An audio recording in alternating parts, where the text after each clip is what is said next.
male breeder? Well, first of all, I want to show you a picture of this marvelous dog who is the dad. And this is Zorba. And Zorba is very, very sweet, very loving, very gentle, and I think a good dad because we have produced about 26, maybe plus, litters. And having a dog, a male breeder, is really exciting because you get to see these wonderful puppies. In having Zorba, it's been an experience. It is a responsibility that whoever is the caretaker should take very importantly because of what is produced. I think that as far as I'm concerned, diet is primary importance, and I feel this way, that it is all very scientific, and we have eliminated a lot of problems, so I just stick to his diet, and I take him out with me a lot. He is continually socialized. He knows new words other than what he was taught. We constantly increase the vocabulary, we increase socialization, and we have rules and regulations. And whoops, you bunk, see your dad, huh? So, there, I think that's it. If you have any questions, I'd be happy to answer them. I can say that it is an absolute joy to do this, and I wouldn't have missed it for the world. And you meet some very wonderful people in the other members of CCI and people that are involved with dogs. So with this, I will turn it over to Chris, and she can tell you what it's like to be a caretaker for a female. Well, good morning again, everybody. First of all, I'd like to start off by saying that I am one of 70 breeder caretakers who have the female breeders in our house. And everybody does an equal part of taking care of these wonderful dogs. And there are also 20 to 25 breeder caretakers who take care of the male breeders. We are all volunteers, and I think I can say without reservation that we all love what we do. As far as being the breeder caretaker for a female, it's my responsibility after she moves into my house, which she does after being puppy raised, to keep her healthy, to keep her commands strong. And so she's a good ambassador for Canine Companions, and also having the command strong is important for during the time that she has puppies on the ground. After she has been bred, when she goes into heat, she goes to Canine Companions for 3 weeks. She is bred to a wonderful male like Zorba. And then she comes home, and for about the first month, you really can't tell that she's pregnant. It's important for her to have physical activity so her muscles stay strong, which she will obviously use in childbirth. Then when it is time for her to have the puppies, I am with her, and I help in the birthing process, which we call whelping a litter.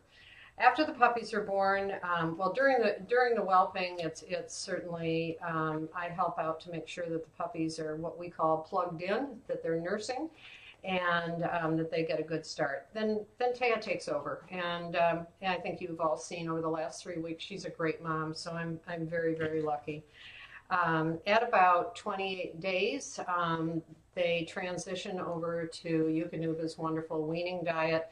And then Taya's responsibilities start to decrease, but the weaning of the puppies can be one of the more challenging parts of it, because Taya has to then cut down on the amount of the wonderful Eukanuba dog food she's on, decrease her amount of milk supply, and then we increase the amount of food that we're giving to the puppies. So it's the transition period.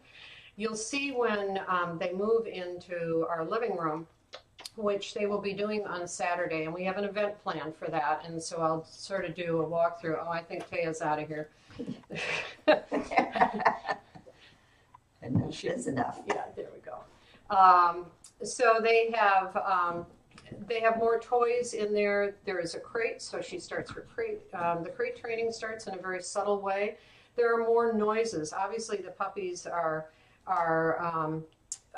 hearing now and they're seeing now, and so they're playing with each other. There will be there's going to be a tunnel. So I'll show you all of that, and there also will be a litter box. And so we start the first stage of housebreaking actually. At that point, they learn to go to the bathroom in the litter box. But I'll talk more about that on Saturday. But there's the introduction of the sounds, the television, the vacuum sweeper, the doorbell, people coming over, and so the real socialization starts there. And then at about 5 weeks, or 5.5 weeks, they go into the garage, and then they have a 2-car garage that they're able to run around in. They also have access to the outside, and there's a slide, there's a teeter-totter, skateboards, tunnels, all sorts of things for them to be able to play on and experience. And again, this is all part of learning to, or being prepared to going to the outside world.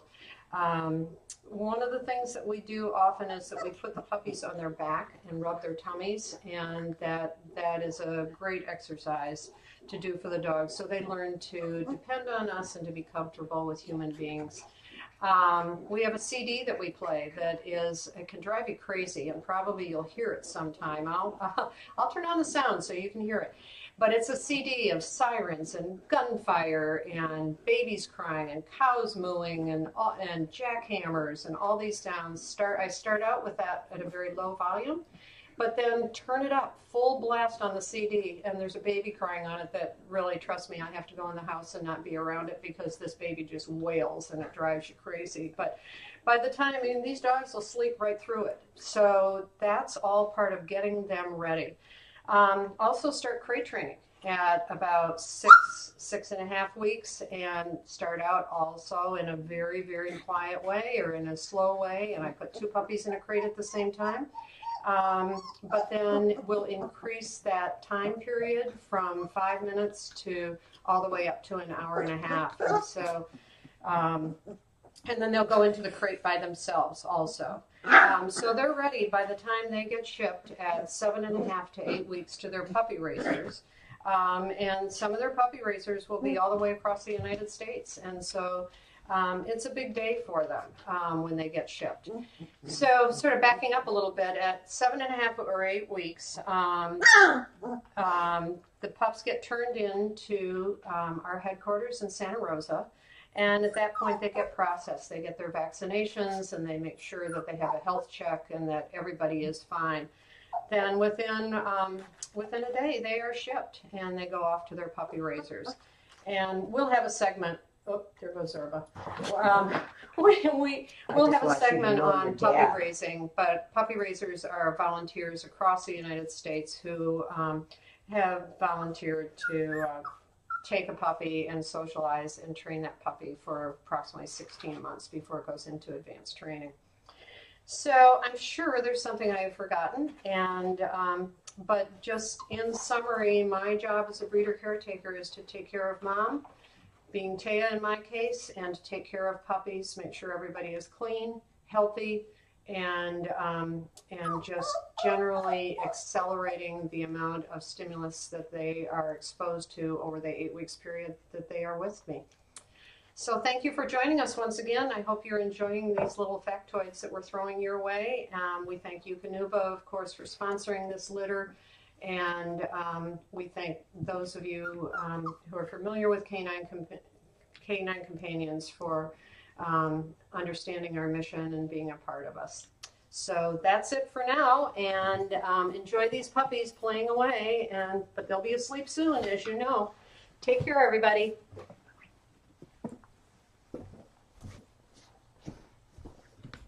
Very nicely done.